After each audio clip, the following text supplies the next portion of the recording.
कोई आपसे ऐसा कहे कि ये बस में मत चढ़ो, तो भी आप चढ़ जाओ और आपको पता चले कि ये बस का एक्सीडेंट होके तो 5 साल हो चुके हैं। अब तक इस बस में जितने भी लोग थे सब मर चुके थे, लेकिन तो भी ये बस गांव में घूमती है, तो कैसा रहेगा। बस यह कहानी कुछ इस तरह ही घटी थी, जो कि सच्ची घटना है। तो चलिए आगे आपको पूरी कहानी आपको एक्सप्लेन करता हूँ क्या हुआ था ये कहानी में एग्जैक्टली। नमस्कार दोस्तों, स्वागत है हॉन्टेड 27, एक और खौफनाक और डर भरी कहानी आपके सामने ले आया हूँ। हॉन्टेड 27 में आपको रोज़ सुनने मिलेगी एक और हॉन्टेड और डरावनी, जो कि सच्ची घटना में बेस्ड होती है। वैसे ही रोज़ की तरह आपके सामने एक और डरावनी और सच्ची घटना की कहानी आज आपके सामने ले आया हूँ। कहानी सुनने के बाद ये कहानी इतनी इतनी डरावनी कि ऊपर से नीचे पूरा काँप उठोगे। अगर आप चैनल में पहली बार आए हो तो सब्सक्राइब और लाइक करना ना भूलना। चलिए कहानी की शुरुआत करते हैं बिना टाइम गवाए। किशोर नाम का एक लड़का था और उसके पिताजी थे। दोनों ही अपने मज़े से ज़िंदगी काट रहे थे। उनकी माता नहीं थी किशोर की सिर्फ पिताजी ही थे और परिवार में और कोई नहीं था। किशोर बचपन से उसके पिताजी की व्यापार में बहुत मदद करता था। उनका जो व्यापार था वो मच्छियों का व्यापार था। पहले उत्तर प्रदेश में रहते थे, फिर बंगाल में जाके सेटल हो गए। बंगाल में उनका व्यापार मच्छियों का व्यापार था, फिश का। वो बहुत तेज़ी से चल रहा था। जैसे जैसे किशोर बड़ा होता गया, मतलब बिजनेस समझते गया, धंधा समझते गया कि कैसे होता है बिजनेस। एक टाइम आया जब किशोर की शादी करने का भी वक्त आ गया। किशोर के पिताजी ने किशोर के अच्छे घर में शादी भी करा ली। हालांकि उन लोग बहुत मीडियम घर से थे, तो सामने जो लड़की देखी थी वो मीडियम घर की थी, तो बढ़िया शादी वादी हो गई। लेकिन कुछ टाइम बाद किशोर के पिता की तबीयत सही नहीं होने लगी, थोड़ी बिगड़ने लगी। तो किशोर ने ये फैसला लिया कि पिताजी, अभी आपकी उम्र हो चुकी है, आप इतने साल से ये मच्छियों का धंधा कर रहे हो, आप थोड़ा सा आराम कर लीजिए। अभी मैं धंधा देखूंगा, मैं बड़ा हो चुका हूँ, मैं बिजनेस संभालूंगा। तो वैसे ही किशोर के पिताजी ने बोला, ठीक है किशोर, अब तुझे पता तो चल चुका होगा बिजनेस कैसे करते हैं, धंधा कैसा करते हैं, कि किस तरह से मच्छियों का लाते हैं, किस तरह से मच्छियों को बेचते हैं। इनका पैदाइश खानदानी बिजनेस ही ये था, मच्छियों का धंधा। तो किशोर पूरी तरह से समझ चुका था धंधे के बारे में। लेकिन तो वो होता है ना कि हालात होते हैं वो हर बार सही नहीं रहते हैं। तो वैसे ही जब किशोर के पिताजी ने ये बिजनेस में से एग्जिट लिया, उन्होंने ये धंधा ही छोड़ दिया कि मेरा बेटा किशोर संभालेगा। लेकिन किशोर के हाथ में आते ही बिजनेस कुछ ठीक तरह से चलने नहीं लगा। बहुत ही लॉस होने लगा उनको बिजनेस में। ये मान लो कि अगर दिन के 10 रुपए किशोर के पापा कमा रहे थे, तो किशोर सिर्फ 2 रुपए कमाने लगा। इतना बड़ा लॉस होने लगा। किशोर थोड़ा टेंशन में आ गया था। लेकिन किशोर ने सोचा कि कोई बात नहीं, बिजनेस में उतार चढ़ाव तो होते रहते हैं, मैं मायने नहीं रखता हूँ, मैं अपनी मेहनत चालू रखता हूँ। जैसे जैसे मेरे पिताजी ने कहा है वैसे वैसे मैं करता रहूँगा। उतार चढ़ाव तो आते रहेंगे बिजनेस में, लेकिन ये उतार चढ़ाव उतरता ही जा रहा था, ना कि चढ़े जा रहा था, उतरते ही जा रहा था। किशोर टेंशन में आ गया कि घर पे अभी तो नई नई शादी हुई है और घर पे इतनी आमदनी से घर नहीं चलेगा। घर का खर्चा, घर का किराया देना, घर का लाइट बिल, सब बिजली का बिल भरना भी तो बहुत कुछ देना है, इतने में तो काम नहीं चलेगा। किशोर दिन पर दिन लॉस में उतरते गया। एक ऐसा दिन आया कि किशोर ने घर पे बोल दिया कि बहुत लॉस हो रहा है। लेकिन उसके घर वालों ने बोला, कुछ ना बेटा, हम कर्जा लेके भी थोड़ा कुछ चलाएंगे। उसके पिताजी ने बोला और उसकी जो वो वाइफ थी उसने भी बोला, उसकी पत्नी थी वो भी बोला, कोई ना कि हम लोग कुछ कर्जा वर्जा भी ले लिए, लेकिन बिजनेस टॉप पे जाने का नाम ही नहीं ले रहा है, प्रॉफिट दे ही नहीं रहा है। लेकिन उस टाइम पे क्या सिस्टम था मालूम है आपको, कि सुबह 4 बजे मच्छी जो बेचते हैं ना, इन लोग उठ जाते थे सुबह 4 बजे। तो मच्छी वाले, वो कोलकाता की बात है, उठ जाते हैं। और जो सबसे पहले बैठता है ना, कि उसी की सीट, अब जैसे कि सुबह 4 बजे जो सबसे पहले बैठेगा ना, उसकी पहली सीट, जो बाद में आएगा उसकी दूसरी, ऐसे लाइन में बैठते थे। किशोर रोज जल्दी सुबह भी उठता था, सबसे पहले ही बैठता था, लेकिन धंधा चल ही नहीं रहा था, बिजनेस चल ही नहीं रहा था। किशोर ने फैसला किया कि अब मैं जो मच्छी होगी वो डायरेक्ट जाके पानी में से लूंगा, या ना किसी के होलसेल रिटेलर जो होते हैं उनके पास से नहीं खरीदूंगा, मैं खुद का काम, ये थोड़ी बचत हो जाएगी। तो किशोर कोलकाता से माछीगाम, एक गांव है माछीगाम, कोलकाता से मान लो 20 किलोमीटर दूर माछीगाम, सुबह निकल जाता है जल्दी जल्दी सुबह 5-6 बजे कि मैं ताज़ी ताज़ी मच्छियाँ लाऊंगा और डायरेक्ट सेल करूंगा, ना कि किसी होलसेलर या रिटेलर के पास से लूँगा। तो किशोर सुबह 4 बजे निकल जाता है मच्छी लेने, मच्छी मार। सुबह से बढ़िया तैयार वैयार होकर बस पकड़ के निकल जाता है माछी गांव के लिए। करीबन 8-9 बजे किशोर पहुंच गया माछी गांव, लेकिन वहां जाके देखता है कि उधर ऑलरेडी बहुत सारे माछी मार जो होते हैं वो मच्छी पकड़ने बैठे हैं। किशोर का नंबर शाम को करीबन 5 बजे आया वो मच्छी पकड़ने के लिए। तो किशोर बोला बहुत टाइम हो गया है, अभी तो मेरा मतलब नंबर आया है सिर्फ शाम के 5 बजे। कभी रात के 11-12 बजे तो मैं घर पहुंचूंगा, कभी तो मैं मच्छी निकालूंगा। लेकिन किशोर बोलता है छोड़ो, मच्छी पकड़ने बैठ जाता है। एक भी मच्छी उसके जाल में नहीं आ रही थी, एक भी मच्छी किशोर के जाल में नहीं आ रही थी। 8 बज गए, 9 बज गए, धीरे धीरे सब मच्छी मार अपने घर जा रहे थे पकड़ के, लेकिन किशोर के जाल में एक भी मच्छी नहीं आ रही थी दोस्तों।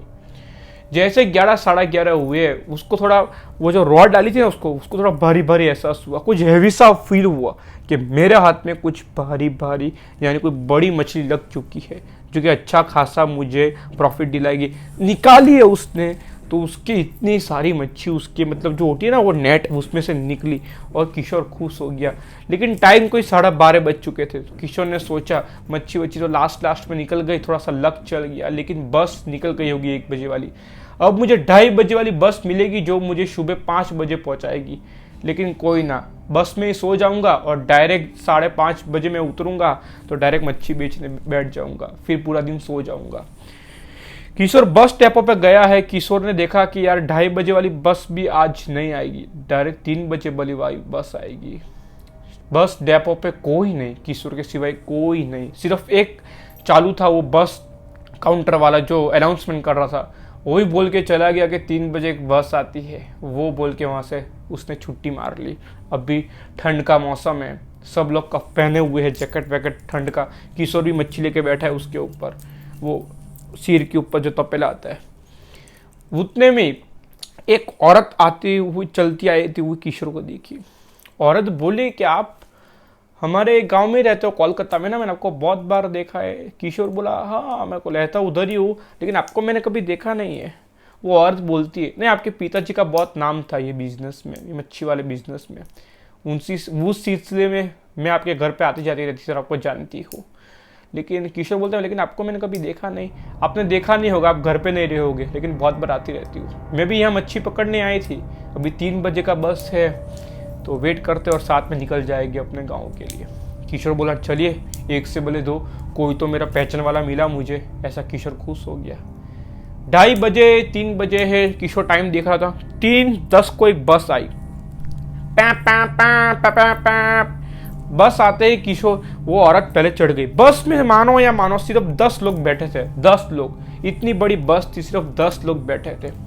किशोर बढ़िया से उठा है कि भाई 3 बजे की बस आ गई, 6 बजे पहुंचा देगी, ये मच्छी बेच के आराम से सो जाऊंगा। मानो बस आई है, वो औरत चढ़ी है, किशोर ने रॉड पकड़ी है, चढ़ने गया ही है, कंडक्टर आके एकदम क्रिस्पी, एकदम क्रीपी वॉइस में बोलता है ये वाली बस में मत चढ़ो, ये वाली बस में मत चढ़ो। यही ऐसा एक्सप्रेशन, ऐसी वॉइस में बोला है। किशोर बोला भाई क्यों ना चढ़ूं मैं ये वाली बस में, मैं टिकट के पैसे दे रहा हूँ, ये बस मतलब मेरे गांव जा रही, मैं क्यों ना चढ़ूं। लेकिन कंडक्टर यही वॉइस में रिपीट किया मत चढ़ो। लेकिन बोला किशोर मैं तो चढ़ूंगा भाई, पूरी बस खाली है, आप मुझे नहीं रोक सकते। किशोर चढ़ गया और फ्रंट सीट पे जाके बैठ गया, और पीछे देखा तो लास्ट सीट पे वो औरत बैठी थी जो किशोर को डेपो पे मिली थी कि मैं आपके पिताजी को जानती हूँ, वो पीछे बैठी थी। तो किशोर बोला चलो बस तो भरी भरी है। लेकिन किशोर जब बस में एंटर हुआ ना, तो उसको बहुत ही गंदी वाली स्मेल आ रही थी, बहुत ही गंदी वाली। तो किशोर ने सोचा होगा किसी की मच्छी, या सब लोग मच्छी मारी बैठे हैं, तो किसी के मच्छी मारने से स्मेल आ रही होगी इतनी बुरी। किशोर ने इग्नोर किया। अब बस वहां से डेपो से निकल गई। मानो 15-10 मिनट हुएगी, एक और डेपो पे बस रुकती है, और जैसे एक और बंदा ऊपर चढ़ता है, अलग मतलब दूसरे डेपो पे रुकती है, तो वहां पे भी एक बंदा चढ़ता है, तो वहां पे भी कंडक्टर सेम उसको बोलता है कि ये वाली बस में मत चढ़ो, ये वाली बस में मत चढ़ो। और वहां पे कोई चढ़ता ही नहीं, लिटरली दोस्तों, दूसरे वाले डेपो पे कोई चढ़ता ही नहीं। वही बुढ़ा चढ़ने वाला था, लेकिन कंडक्टर ने उसको ऐसा बोला ये वाले बस में मत चढ़ो, तो बुढ़ा चढ़ा नहीं। तो ये हैरान हो गया किशोर भाई ये सबको मना क्यों कर रहा है यार, और बुड्ढा भी पागल है जो नहीं चढ़ा, मैं तो चढ़ गया, उसको भी चढ़ जाना चाहिए, ऐसा बोल के वो मन में बात कर रहा था। लेकिन वहां से भी फिर बस आगे के लिए निकल गई। आधा घंटा हुआ, किशोर सोच रहा है, आधा घंटा हो चुका था बस में बैठ के। किशोर सोचने लगा कि साला आधा घंटा हो गया, अब तक ये टिकट मांगने नहीं आया मेरे पास। चलो मेरे को क्या है, मेरे टिकट के पैसे बच रहे हैं, ऐसे भी ऊपर कर्जा है और मतलब बिजनेस पे अच्छा खासा नहीं चल रहा है। किशोर एकदम मारता है छोड़ो जाने दो। मानो कि और 30-40 मिनट हुए होंगे दोस्तों, जितने भी लोग बैठे थे ना, किशोर की नींद ऐसे थोड़ी सी खुल जाती है, थोड़ी उसने मतलब ब्रेक, मतलब सो गया, थोड़ी ठंडी ठंडी हवा आ रही थी, बारी के पास बैठा था किशोर, और ऐसे उठता है तो लिटरली जितने भी जन बैठे थे ना उसमें से सिर्फ आधे जन उसको दिख रहे थे। पहले 10 लोग बैठे थे, अभी सिर्फ 5 लोग दिख रहे थे। सब उसको इस तरह से घूर के देख रहे थे मानो इसको खा जाएंगे। सब लोग ऐसे ही जिंदा लाश की तरह देख रहे थे, कंडक्टर हो ड्राइवर हो, सब लोग इसको ही घूरे जा रहे थे किशोर को। पीछे बैठी हुई औरत जिसको किशोर ने घूम के देखा, वो औरत वहां पे है ही नहीं, बैठी ही नहीं है वो औरत वहां पे। किशोर हो गया, दिमाग का हिल गया, किशोर दिमाग के पुर्जे उल गए उसके। किशोर बोला भाई ये क्या सीन है, सब मेरे को, भाई आप लोग सब मेरे को क्यों देख रहे हो ऐसे। किशोर सबको देख रहा है, सब लोग ऐसे मानो हंसने लगे, बिना आवाज, कोई वॉइस नहीं, सिर्फ लोग दांत दिखाने लगे। और ड्राइवर जोर से ट्रक बस चालू किया और जोप देके निकल गया। किशोर बोला रोको रोको भाई, बस इतनी फास्ट लेके कहा जा रहे हो आप लोग, सब मेरे को क्यों देख रहे हो, रोको बस रोको बस रोको बस रोको। लेकिन सब जोर जोर से फिर हंसने लगे ऐसे सब लोग बस में लिटरली दोस्तों हंसने लगे।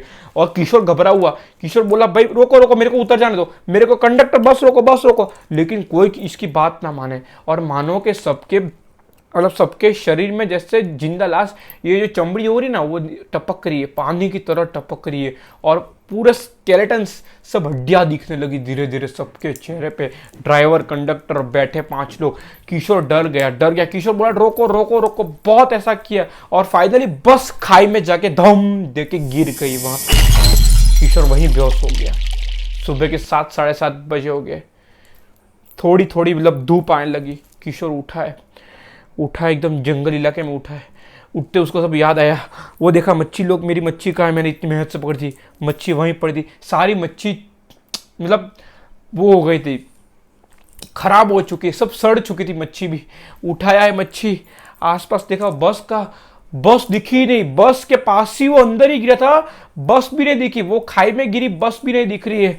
वो उठाया, जंगल के रास्ते हाईवे पे भागा है, बहुत भागा 5 या 7 मिनट के बाद वो हाईवे पे खड़ा रहा। किस्मत से सामने से बस आ रही थी, एकदम भरी हुई बस, पैक बस। ऐसे करके रोका है, रोको। बस में चढ़ा हुआ है, कपड़े फटे हुए एकदम, बहुत ही गंदा, मतलब होता है ना एकदम कपड़े गंदे हो चुके थे, एकदम मुंह पे मिट्टी विट्टी लगी हुई। किशोर चढ़ गया बस में, कंडक्टर से बात किया, भाई मुझे एक सीट कहीं भी दिला दे फटाफट दिला। तो कंडक्टर बोला ठीक है, आप तो आपके साथ कुछ बुरा हुआ है लगता है, आपको देख के लग रहा है आप बहुत गंदे हो, कपड़े भी फटे हुए हैं, बैठो। उसने खुद की सीट भी अलॉट करी कि आप थोड़ी टाइम इधर बैठो, जब से मैं टिकट कलेक्ट करता हूँ तब तक आप यहाँ पे बैठ सकते हो, फिर आगे बस खाली हो जाएगी। फिर बैठा है किशोर, और कंडक्टर किशोर के पास आया, बोलो भैया कहाँ जाना है, टिकट कटाइए। किशोर बोला है भाई वो सब छोड़, मैं क्या बोलता हूँ, ये बस नंबर ये है, और मैं रात को माछी गांव से लिए बैठा था, उसका एक्सीडेंट हो चुका है, फटाफट इन्फॉर्म कर दो। तो कंडक्टर हंसने लगा भाई क्या पागल वगैरह थोड़ी चढ़ा ली है क्या, इतनी भी नहीं चढ़ानी चाहिए। वो बस का एक्सीडेंट जो माछीमार से कोलकाता के लिए जाती है, वो तो 5 साल पहले ही खाई में गिर के वो हो गई थी, वो कंपनी बंद हो गई थी। उसके मतलब वो कंपनी में कुछ ना कुछ गड़बड़ है, उसके ड्राइवर लोग को बस चलाना आता ही नहीं है। पहली ट्रिप में एक्सीडेंट करके वो बस खाई में गिर गई थी। तो किशोर बोला नहीं मैं रात को आया हूँ भैया, मेरा विश्वास कीजिए, वही बस में मैं आया हूँ, एक्सीडेंट हुआ है, वो बस में खाई में गिरी हुई है, मैं आपको ले जा सकता हूँ। वो कंडक्टर बोलता नहीं भाई जी, मुझे नहीं आना आपके साथ, टिकट कटवाइए और आप पानी वानी पीजिए। ये तो भाई गड़बड़ वाली बात हो गई कि बस जिसका एक्सीडेंट 5 साल पहले हो चुका है, वो भी एकदम बुरी तरह एक्सीडेंट हुआ, वापस कैसे घूम सकती है सिटी में, और वही लोग मुझे कैसे दिख रहे हैं बार बार। तो किशोर पानी वानी पिया, घर गया, घर पे सबको ये बात बताई और गांव वालों को पता चली तो गांव वालों ने बोला नहीं नहीं, वो बस का एक्सीडेंट जो किशोर बता रहे वो 5 साल पहले हो गया था, और ये जो औरत किशोर को मिली थी वो पहले अपने साथ ही मच्छी बेचती थी, लेकिन एक दिन था कि वो भी मच्छी लेने मच्छी गाँव गई थी और यही बस में वो सवार कर रही थी, उसका एक्सीडेंट हो गया था। सोचो दोस्तों, 5 साल पहले बस का एक्सीडेंट हो चुका था। वो बस कभी कभी किसको दिखती भी है, और आज भी ये सच्ची घटना किसी किसी को दिखती भी है। ये घटना को किशोर को बहुत टाइम हो गया, लेकिन किशोर इस घटना को आज तक भुला नहीं पाया। तो उसने अपने परिवार को बताया, परिवार वाले भी टेंशन में आ गए, भाई ये तो मरते मरते मतलब बच गया, ऐसा सोच। खाई में गिरी हुई बस, किशोर बच के निकल गया वहाँ से दोस्तों, लिटरली। अगर कहानी अच्छी लगी हो, अब तक पूरा वीडियो देख लिया हो तो सब्सक्राइब कर देना भूलना, और लाइक भी कर देना। बहुत बहुत धन्यवाद।